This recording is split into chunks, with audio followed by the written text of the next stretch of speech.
Se você souber utilizar direitinho a água, você vai prolongar, inclusive, a sua vida. Não só a sua vida, você vai prolongar o seu tempo de saúde. Já só aprendendo sobre água. E a água tem que ter minerais, ela tem que ser rica em minerais. Aliás, os lugares onde as águas são ricas em minerais, tem estudos mostrando, as pessoas vivem mais. Então, à medida que a gente vai discutindo, vão aparecendo os milagres da água. Aliás, o Dr. Bart Miguelito tem um livro mostrando os milagres da água, porque parece milagre mesmo, tão impactante que é.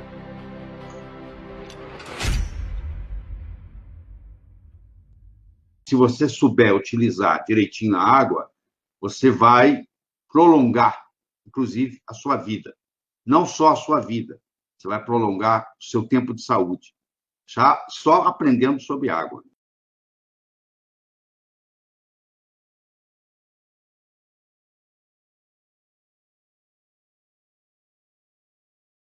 Até bem pouco tempo, pensava-se que a água era apenas no corpo um solvente.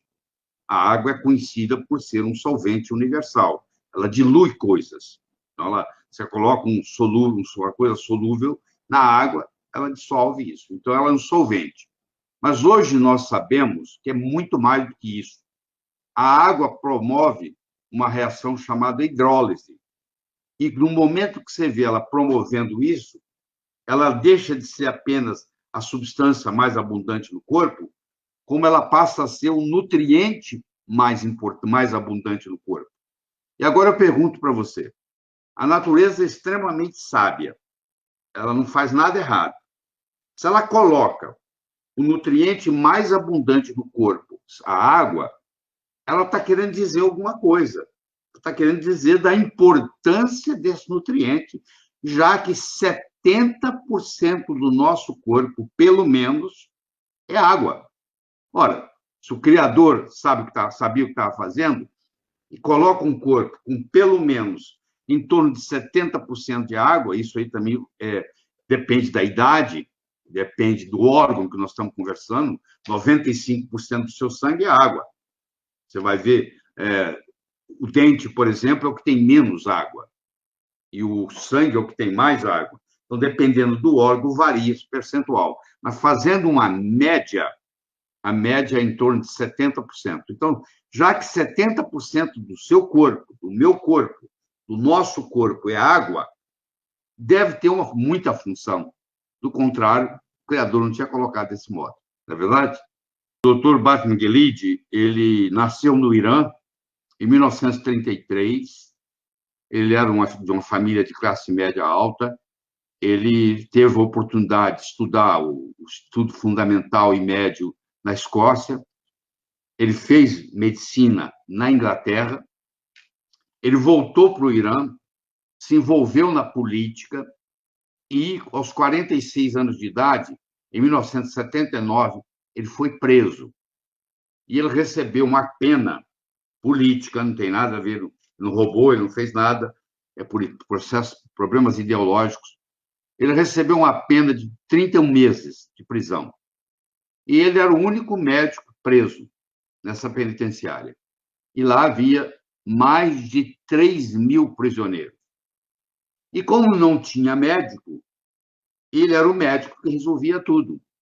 E como não tinha nada, não tinha remédio nenhum, a única coisa que tinha à disposição era água e sal, e ele começou a fazer estudos com água e sal, e começou a curar pessoas.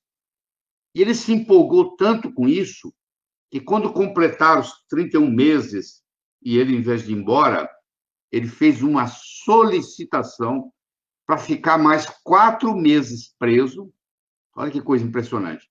Para poder terminar os estudos dele sobre água e sal. Nisso geraram 6 livros. Ele publicou 6 livros, que são importantes até hoje, apesar de já ter morrido. Depois ele mudou para os Estados Unidos e ele passou o resto da vida dele lecionando sobre água.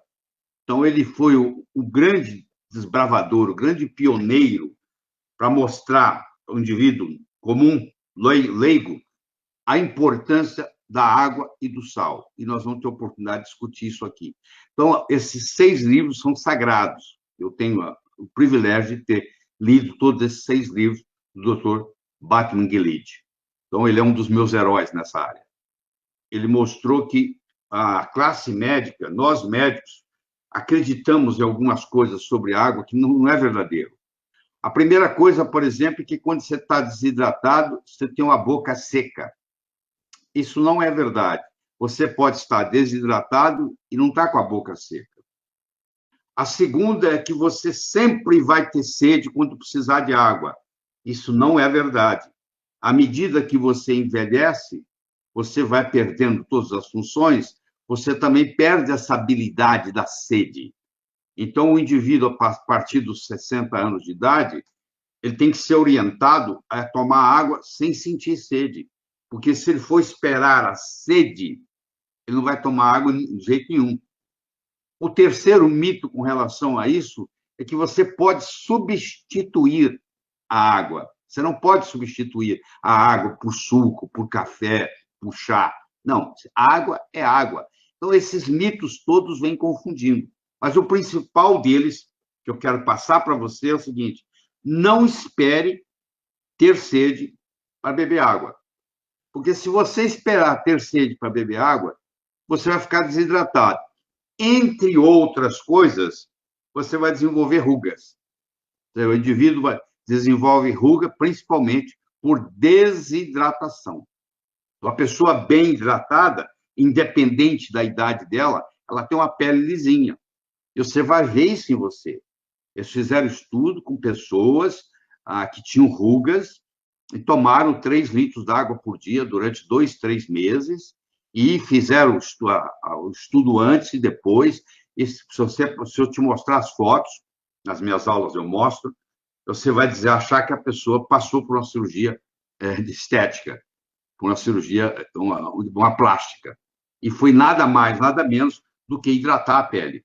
Do mesmo modo que você está hidratando a pele e a pele fica sem rugas, você está hidratando o seu cérebro, você está hidratando o seu coração, você está hidratando o seu fígado, você está hidratando os seus rins, você está hidratando o seu intestino. Se você tem problema de constipação, por exemplo, eu tenho dificuldade de ir ao banheiro. Provavelmente é porque você está bebendo pouca água. Basta tomar 6 a 8 copos de água por dia e você vai ver que você não vai passar muito tempo no banheiro constipado. O seu intestino vai funcionar normal. O doutor Batman Gilead mostrou isso, que todas as constipações que tinham na penitenciária eram curadas com água e sal. E depois nós vamos discutir com você a proporção que se faz entre a água e o sal.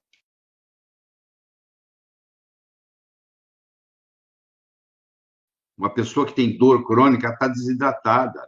Você hidrata ela com água e sal e ela melhora, ela para, não precisa ficar tomando analgésico. Porque você sabe, se você tomar analgésico todo dia, você termina na hemodiálise e depois já vai entrar na fila de transplante renal. Tem muita gente aí que está recebendo hemodiálise que ingere analgésico diariamente e nunca teve a curiosidade de ler a bula que um Tilenol todo dia pode levar você a um transplante renal. E se ao invés de tomar o seu Tilenol, se você tivesse o seu corpo hidratado e um pouquinho de sal, uma pitada de sal, que nós podemos mostrar aqui como, você não teria esse problema. Então, à medida que a gente vai discutindo, vão aparecendo os milagres da água.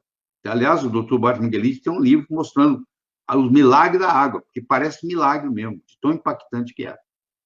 O grupo adventista, eles fizeram um estudo que foi publicado no American Journal of Epidemiology em 2003. Eles pegaram mais de 20 mil indivíduos, todos adventistas, da religião adventista, e separaram eles do seguinte modo: aqueles que tomavam até 2 copos d'água por dia, aqueles que tomavam 3 ou 4 copos d'água por dia, e aqueles que tomavam 5 ou mais copos d'água por dia. E fizeram uma comparação entre esses 3 grupos. aqueles que tomavam até 2 copos por dia, aqueles que tomavam até 3 ou 4 copos por dia, e aqueles que tomavam mais de 5 copos por dia. E a conclusão que eles publicaram no American Journal of Epidemiology é que eles mostraram o seguinte, que esses indivíduos que tomavam 3 a 4 copos por dia tinha 44% menos risco de ter infarto dos que tomavam 1 ou 2 copos por dia. E aqueles que tomavam 5 ou mais copos d'água por dia, que é o meu caso, eles tinham 52% de redução em risco de ter problema cardíaco ou cerebral, ou acidente vascular cerebral, comparado com aqueles que tomavam só 2 copos d'água por dia. Até 2, 1 ou 2. Olha que coisa interessante. Publicado num jornal médico, científico, indexado, mostrando que a única diferença que fazia a diferença era a água. Então, eu pego um paciente com angina, está com dor no peito, o sangue está grosso, eu dou para ele 3, 4 copos de água que o Dr. Batman Guelide dava lá na penitenciária, com mais de 3 mil prisioneiros, e ele tirava a pessoa da dor de angina, que é uma das piores dores que tem. Ele tirava com água. Você tem uma ideia da importância disso. Tá? Toda dor geral pode ser aliviada com a ingestão de água, mas especificamente enxaqueca também, o Dr. Batman Guelide mostrou que é um caso especial, o caso de enxaqueca.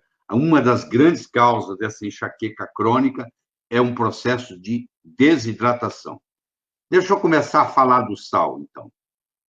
Se você tomar só água, eu espero que seja uma água rica em minerais, porque não pode ser uma água de osmose reversa, não pode ser uma água destilada. Você pode até usar água destilada por um período de tempo para fazer um detox. Você pode até usar água purificada na forma de osmose reversa por um período para fazer um detox. Mas isso é chamado de água morta. Então, se você tem um filtro em casa, ou de água destilada, ou de osmose reversa, você pode usar ele esporadicamente, mas não todo dia. Porque dali foram tirados todos os minerais. E a água morreu. O que é a água ficar morta? Ela não tem mais condutividade.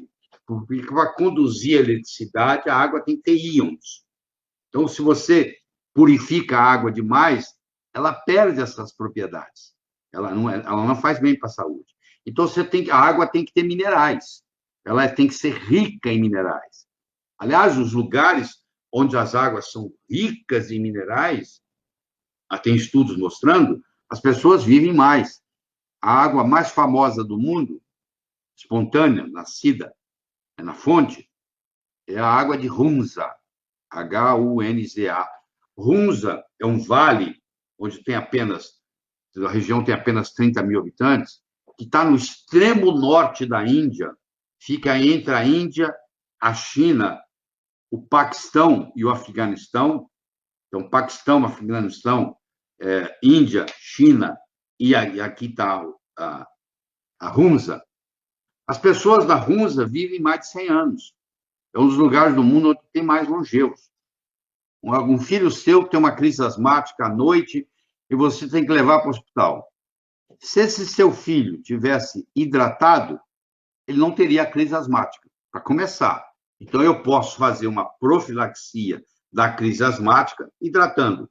Mesmo quando ele começou a crise asmática, se você conseguir dar para ele água com sal, você vai conseguir, provavelmente não vai precisar levá-lo ao hospital. Porque ele está tendo a asma por causa da liberação da histamina. E a desidratação é uma das causas da liberação de histamina. Então, esse é um caso. Segundo caso, alergia. Alergia também libera histamina. Então, quanto mais histamina liberar, mais alérgico você fica. E o melhor antihistamínico que eu conheço não é aquele remédio que você compra na esquina, é hidratação. Você começa a tomar água como remédio, 2, 3, 4 copos, e o seu nível de histamina vai baixar. Outra coisa que depende da liberação da histamina para a estimulação da substância P. É o fenômeno da dor. A pessoa que sente dor crônica, por exemplo, fibromialgia, que não é uma doença, é uma síndrome, não é uma doença, é um conjunto de sinais e sintomas, pode advir de várias causas, mas uma delas é a desidratação. Então, uma pessoa que dói aqui, dói aqui, dói aqui, dói ali, e ela toma 2, 3 copos d'água, ela vai ver que a dor diminui. Isso não sou eu falando, isso está publicado. E o Dr. Bart Miguelide publicou 6 livros sobre o assunto. A água na asma, a água no infarto do miocárdio, entendeu? A água na alergia, a água na dor, tudo publicado por ele. Então, ele mostrou esse milagre que está à sua, à minha disposição. Existem lugares no mundo onde se usa a água do mar como remédio. Tá? Você pega a água do mar numa região que está limpa, que não está contaminada, e você pode cozinhar com a água do mar, na proporção 1:4. 1 de uma água salgada e 3 de água doce. Então, muitos lugares usam isso, cozinhar com a água do mar, porque a água do mar ela é muito rica em minerais, como eu estou falando, ela é rica em iodo, ela é rica em magnésio, ela é rica em cálcio, ela é riquíssima em potássio, que é um mineral muito importante, um íon muito importante para a saúde, principalmente para a saúde cardíaca. Tá? O coração precisa de potássio, não precisa de mais, mas também não pode ser de menos, tem que ter um equilíbrio, mas necessita. Então, a água do mar tem uma utilidade muito grande nesse aspecto. Eu me sinto muito à vontade de conversar sobre água, porque é uma coisa que eu entendo profundamente e gosto de falar sobre isso, porque é uma coisa que é fácil de implementar. Não adianta nada você assistir uma palestra bonita dessa, gostar de um ponto aqui, outro ali, achar interessante, e não colocar em prática. O que adianta? O conhecimento só tem valor quando ele passa do campo do pensar para o campo do agir. Quero saber de você o seguinte: amanhã, não começa hoje, vai tomar mais água? Faz um teste, vê se eu estou conversando fiado ou se é verdade o que eu estou falando. Passa a tomar 6 copos d'água por dia. Faz isso durante 2 semanas. Vamos ver as alterações que vão ter na sua vida? Aí, nada fala mais alto que resultado. Não adianta eu trazer todas as teorias bonitas aqui, isso não interessa. O que interessa é você fazer o uso. Eu estava esquecendo, vamos falar do sal um pouquinho. É o seguinte: para cada litro d'água, você coloca meia colher de café, não é de chá, não. Meia colher de café de sal integral, seja ele qual for, contanto que seja integral. Meia colher de café de sal integral para cada litro d'água que você tomar. Então, no começo do dia, você põe lá 2 litros, põe 1 colher de café de sal integral, ela vai dissolver ali, isso é o suficiente. Por quê? Porque se você tomar muita água sem ingerir nenhum sal, você pode desenvolver um quadro chamado de hiponatremia, onde o sódio fica muito baixo. E, às vezes, pode te dar até um cansaço. Então, para isso não acontecer, e para você enriquecer o seu milieu, o seu ambiente interno, com minerais importantes, é uma boa oportunidade você combinar o uso da água com o uso do sal integral. Tá bom? Fique por aqui. Até a próxima.